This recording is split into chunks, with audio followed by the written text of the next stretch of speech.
Hello everyone and welcome back to my channel Edmond Mendaros, and for today's quick tutorial, and I'm going to show you guys on how to resolve if your Realtek microphone is not working properly on your Windows 10 or Windows 11 computer.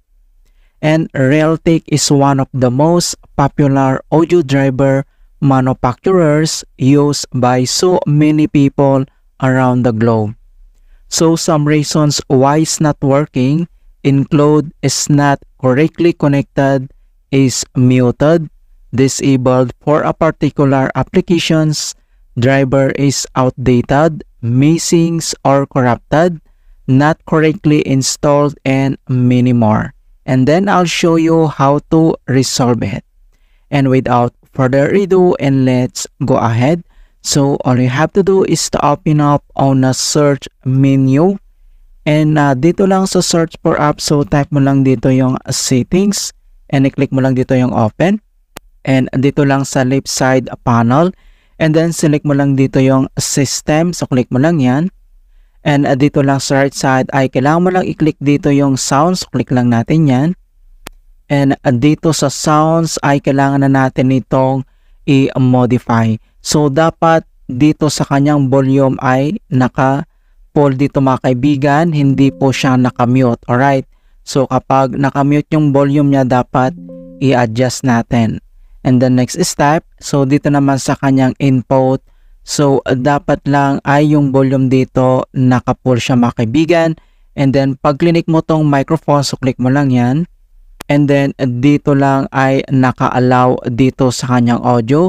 And then, i-check mo lang and then yung kanyang driver updates. Alright, so check mo lang dito. And then, dito sa input volume, dapat naka 100% din. Alright, and then, pwede ka naman mag-start test dito. Click mo lang yan.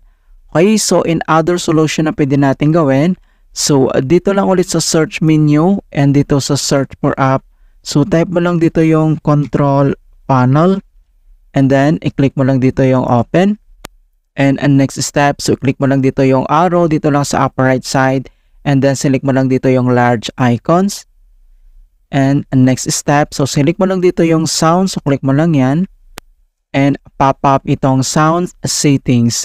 And then dito lang sa playback, and then select mo lang dito yung microphone, so select and right click, and select mo lang dito yung properties.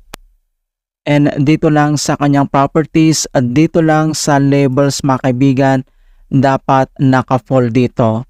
Hindi dapat naka-mute, right? So, once naka-full na siya and check mo lang dito naka 100%, i-click mo lang dito yung OK. Alright? And other solution ulit na pwede natin gawin after dito sa control panel. So, dito lang ulit sa start menu and dito lang sa search for app. So, type mo lang dito yung device manager and then i-click mo lang dito yung open. And dito sa device manager, ang next step ay kailangan mo lang i-select dito yung audio inputs and outputs.